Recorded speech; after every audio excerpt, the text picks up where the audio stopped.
Today's daf is daf Ayin Beis, and we'll begin on daf Ayin Aleph Amid Beis on the bottom. And the Gemara is continuing to explain the brisa that we quoted in yesterday's daf. And it says Me'il Shnemasar. The threads of the Me'il were shazurim. They were intertwined, made up each one of 12 chutim. Minolan, the Gemara asks. The Chsiv, and the Pasuk says in Perek Chav Beis of Sefer Shmos, the Asisa es Me'il ha'efod, and here we turn to Daf Ayin Beis, Klil Tcheles. And Rashi interprets the word Klil to mean Gedil. Now, the English word for the word Gedil, we'll quote to you here on Daf Ayin Beis. Just 1 second. I'm just juggling a few things here. Sorry.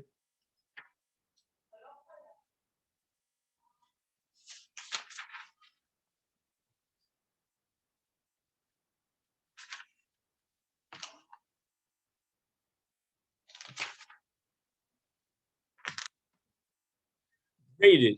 Okay, that was the word I needed. Braided. So that the chut, which is braided, the word braided or gdil or klil means a minimum of 2 chutim. So each chut of the me'il was doubled up. The yolif, and we're going to derive now with the Gzeirat Shava that me'il, since it says tcheles, and in paroches also it says tcheles, malahalon, just like in paroches, each min is shisha, because the Torah says sheish, and we learned in the brisa back on Daf Ayin Aleph that whenever it says sheish, we need a chut that's wound up 6 times, kafel sheish. Afkan here also in me'il, kol chutchebo kafel shisha. And we said that gedil means 2, so we have 2 times 6. Again, that's because the me'il had only 1 min. It was made up exclusively of cheles, and therefore we have 12 chutim. The Gemara asks V'nelef, why don't we derive me'il in this Gzeira Shava of tcheles mishule shula verimonov? On the Rimonim, they had shulayim, shule ha'me'il, on the corners of the me'il. And there also, the Torah says tcheles. And let's derive malahalan, just like in the case of the Rimonim, each chut was made up of 8 chutim. That's what we did yesterday. Is afkan here too, in the me'il, the chut should be made up of 8. And what the Gemara is basically asking is that let's derive the number of strands in each thread from the paroches. And we have a Gzeira Shava. But why not derive the number of strands in each thread from shulav v'rimonov, the hem, and what's called in English the pomegranates. And the pomegranates adorned the hem of the robe. And therefore, malahal and shmona, every thread in the case of shulav v'rimonov was made up of 8 strands. And afkan here too, every thread of the me'il should be made up of 8 strands. Why do you come up with 6? And the Gemara answers, but we'll see that this is going to come under great contention. Done in kli mi kli, vein done in kli mi tachshit kli. We're going to derive the halacha of the me'il as a kli from the paroches, which is a kli. Now that's a little bit strange. The paroches was an oel, but the Gemara is assuming that an oel is also a kli. And we'll see this in Hilchas Tumas Olos. So the Gemara asks, oh, if he ain't done in Kli, mitachshit Kli. We're not going to derive the status and the requirements of the Me'il, which is the Kli itself, from that which is a tachshit, just an ornament, meaning the hems and the pomegranates are just ornaments. Kishut Me'il, Rimonim Einam Ela Kishut Me'il. So now the Gemara takes this and attacks this. Adarab, on the contrary, done in gufo mi gufo. Why shouldn't we accept the equation between the guf ha'me'il and the shulav v'rimonov, which are also part of the me'il, the ain't done him? Why should we stretch our arm out to gufo mi alma, to the case of the paroches? That's not part of the me'il. And the Gemara admits, hainu de'amrinon, that's exactly why in the Bryce it says, Lish'ar b'gadim shlo nemar b'hem sheish. That one of the redundant mentions of the word sheish is going to teach us that we extend the requirement of sheish, of kafel sheish, to other gadim where sheish is not mentioned. For example, in our case of the me'il, sheish is not mentioned. So therefore, we're going to derive sheish in shar b'gadim shalom emer b'hem sheish, and that's going to be the case of the me'il, and therefore the me'il required sheish. So the Gemara now asks the kasha, Adarabba, gufo mi gufo, the aim donin gufo me alma. We should now come to the conclusion, hainu de'amrinon. I'm going to try to get that music to stop. So now the Gemara continues, and the Gemara comes to the conclusion that just like the chutei me'il were kfulim shnei masar, and we're not going to learn from Gzeira Shava hainu damrinon. That's what we said back on Daf Ayin Aleph Amid Beis, she'achas mitevos sheish miyutaros l'shar b'gadim shlo nemer b'hem sheish. So since with regard to the chutei me'il, which are kfulim, the Torah didn't mention sheish, therefore each chut we're going to derive from this Gzeira Shava named Shizurim Mishisha Chutim, and since we double it up because it says Klil, which is Gedil, Nimta Shekol Chut Shebo Shazur Mishnei Masar Chutim. The Gemara now continues to analyze the Brisa. Paroches, how many Chutim was Shizurim in the Paroches? Esrim v'arba Chutim. And where do we get, how do we derive this number 24? So we have to keep in mind that there were 4 minim for the parochas. It was Tcheles, Argaman, Tolas, Shoni, V'Sheish. The Shita, each min was Shazur, was braided with 6 chutim, and therefore 6 chutim times 4 minim is 24, Esrim V'Arba chutim. And the Gemara comments on this, Lo Dina, Lo Dina. Ain't safek ver ur b'davar zeh. Now, this is absolutely undeniable. It's pashut, and we have no objections to ask.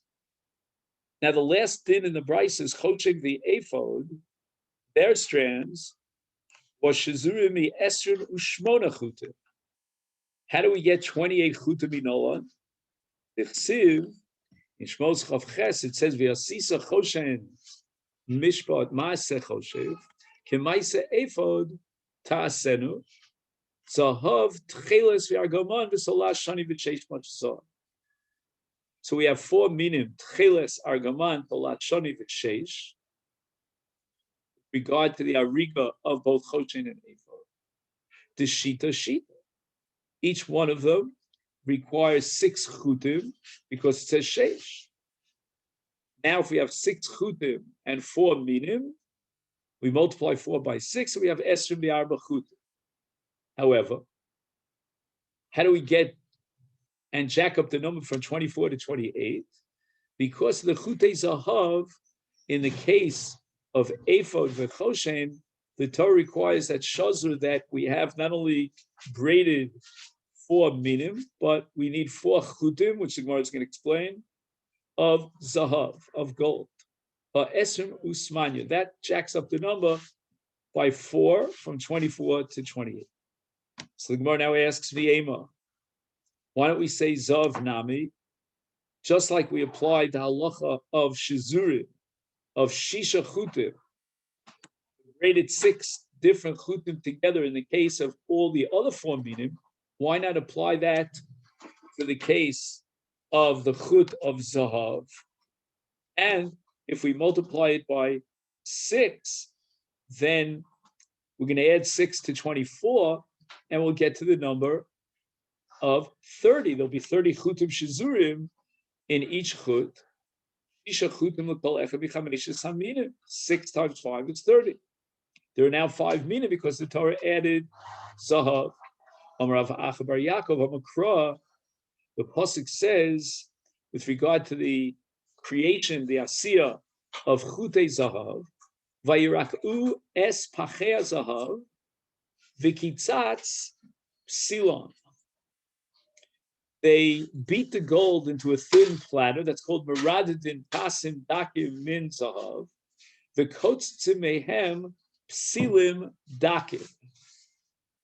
And we're going to derive that had it said the kitzet psil instead of psilim, b'lashon yachid, had the Torah used the grammatical singular, it would imply that he should cut each chut of zav into 2.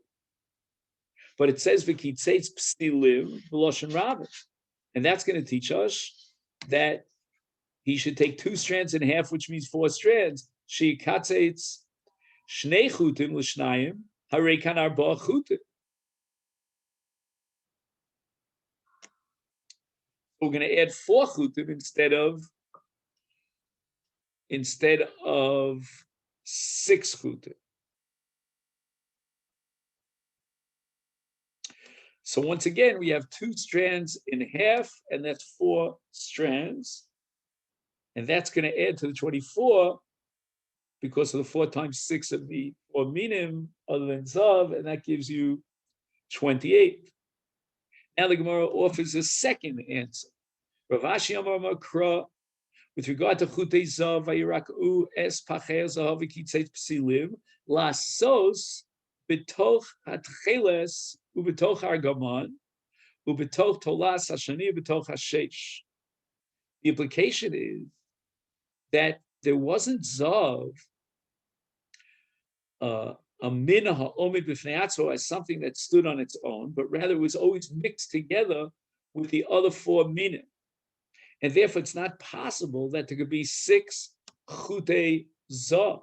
So the kasha that you asked, the ema zav nami shisha, that's impossible, because if we're adding the chut zahav to each of the 4 minim, we only add 4. And now the Gemara is going to prove that 6 chutei zav is an impossibility. Hechi navid. Navid arba de trey. If we're going to take from each one of the shizurim 2 chutim of zav, then havalahu manya. Then it would come out that the minyan, the counting, the number of chutei zav would be 8, not 6, like the minyan of chutim of the other minyan. That's impossible. Navid trey, let's take 2 minim de trey. So we'll have 2 chutim of zav that are braided with each one of them.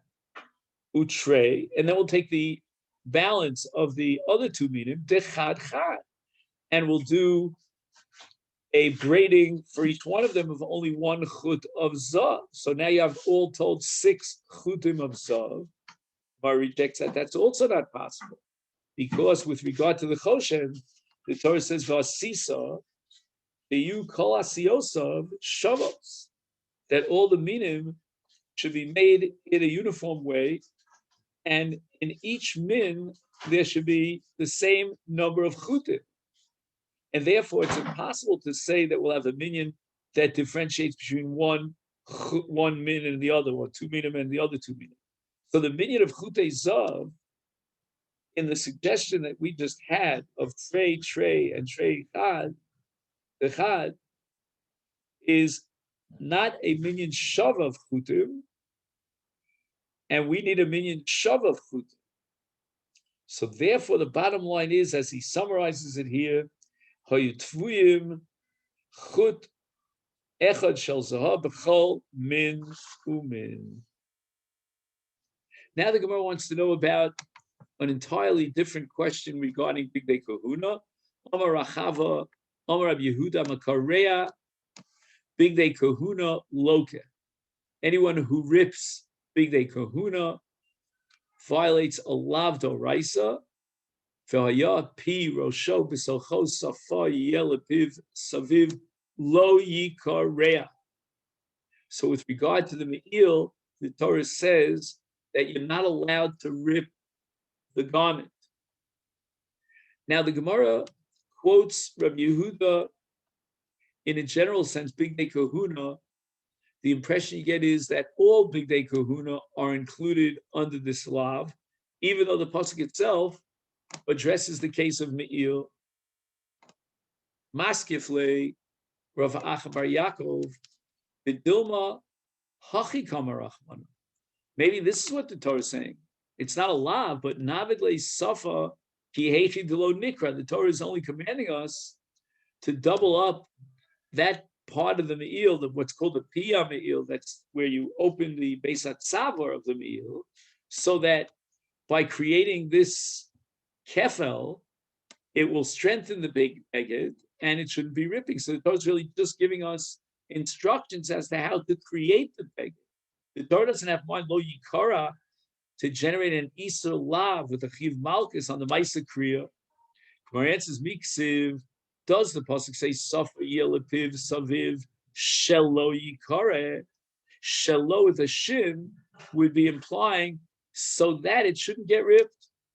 And the Torah is now telling you what to do and how to create the beged in a way that you'll guarantee you won't get ripped. But that's not what it says. The shin is omitted, and the Torah says lo yikare. And lo yikare, or lo yikarea, means that there's an Isur unto itself of kriyas ha-beged. Now the Rambam in Perek Tes Milchus Klei HaMikdash askins that the Isur of kriya applies not only to Me'il, but to all shar begodim. However, the Mishnah Melech quotes a sefer that differentiates between Me'il and the other begodim. In the case of the Me'il, there's an Isur kriya afilu shelo b'derech hashchasa. Like, for example, in Tuv V'Tara, sometimes you want to rip out a part which will allow him to enter into the Azara, and it's not Tomid. But nevertheless, with regard to the Me'il, it's an absolute all-encompassing Isur, and you violate the lav even shelo b'derech hashchasa. Whereas, in contrast, shar begodim, ein ha-Isur ela im kara shelo b'derech hashchasa. Ela im kein kara b'derech hashchasa. But shelo b'derech hashchasa, if he had some sort of reason and compelling reason to rip part of the beged, that would not come under the Isur law. So that sheet in the Mishnah Melech would differentiate between two categories of God, Me'il, as opposed to the other God. If a person loosens that tight connection of the Choshem Ala Ephod, right, there were chains and psilim that were kshurim that would tie the ephod down to the choshen, and he went ahead and he loosened them. V'chein hamesir badei ha'aron. If somebody were to remove the poles from that are attached to the body to the aron through rings, he violates a lav aloke. He gets malkich and emar. With regard to the choshen, it says the yirkesu esachoshen mitabaosav el tabaos ha'ephod. And with regard to the body of Aaron, it says similarly, so it seems that there's a chiyuv and a violation of a lav. And by the way, the Gemara doesn't differentiate between whether it was b'shas avoda. It seems to apply even shalom b'shas avoda. So once again, the Gemara is going to go through the same logical chakra that we had earlier. Maskif lor of Acha bar Yaakov, and he raises the following question to Rabbi Elazar Dilma. Maybe what the Torah is telling me is Hachi Amar Achmana Chadkinu v'Avdinu Shapir Hadekosam. It's tie them very tightly, and using these sharshaot and these psilim in a very tight way for the ksefos ha'ephod, kidei shelo yizach, so the choshen should not get loosened from the ephod, and he should put the badim, right, the poles into the rings, the dolchak, meaning without any extra space over there. Why? Shelo yasur min aron. So when it says shelo lo yazich hachoshen, lo yizach hachoshen, it's not a lotas. It's just telling you that's the reason why you have to make it in such a way that it shouldn't get loose. And also the Torah says put the badim, right, the poles into the tabos for the aron. The reason why you should be placing it in a very tight way in a hiduk is shelo yizach, shelo yasuru, so that you shouldn't get loosened. So Gemara rejects this again for the same reason that we saw earlier with regard to the me'il, and that is miksiv shelo yizach hachoshem me'al ha'ephod, shelo yasuru mimenu. It says it with a shin. I'm sorry. Does it say it with a shin? That's a rhetorical question. If it would have said it with a shin, it means kidei shelo. But the Torah says without the shin, lo yizach, lo yasuru. That implies Allah.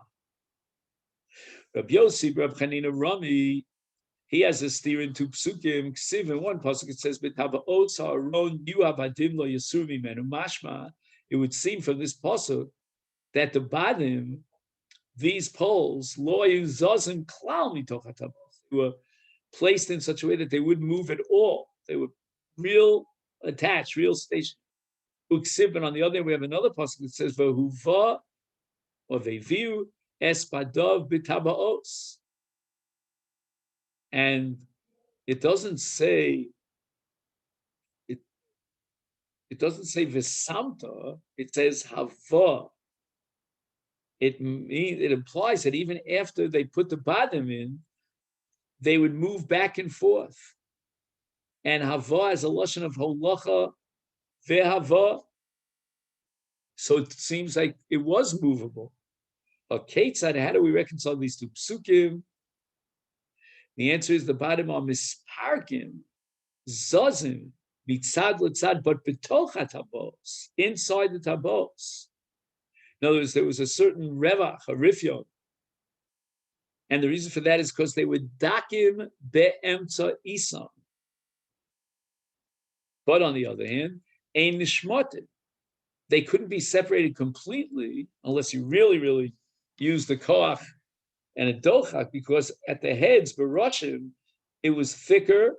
They went into the tabas, the dolchak, and that would hold the bottom in such a way that it wouldn't fall out or come out of the tabos. And that's for lo yasru mimenu, which means that ein abadim yichol lotzes legamre min hatabos b'kalus.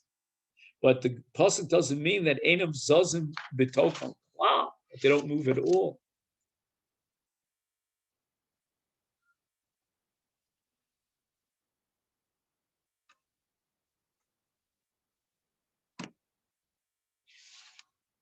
They were loose, but they did not come out entirely. The poles were thicker at the ends than they were in the middle. Therefore, once forced into the rings, they could be moved to and fro, but they would not slip out of the rings entirely.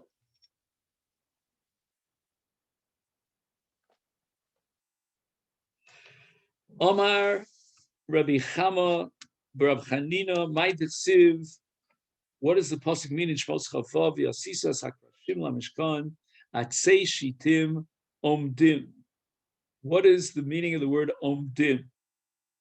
And we have one interpretation, shomdim derech gedi losam, that they put up the krushim in the Mishkan in the same way that they grew in nature, which means that there was a tzada tachton and there was a tzada elyon. The tzada tachton, when it grew on the tree, that tzad should be munach klape mata. The tzada elyon on the tree, which was on the tree, should be munach klape mala. Dover acher, another pirush. Omdim shemamidin es sifuya. The kroshim should be mamid umachzik, the tzipui azov that was on top of them. And how did they do that? They used masmerei zahav, neutzim bahem, lefi shatzipui ayadakma of lo yucholim lamod bifnei atzm. So this is the interpretation of the sugya according to Rashi.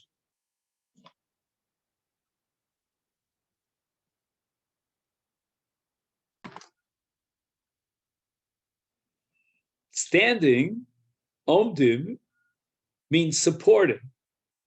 And they supported their gold plating. I'll read to you the footnote here. He says that the beams were plated with gold. That's based on a pasuk in Shmos Perek Chavav.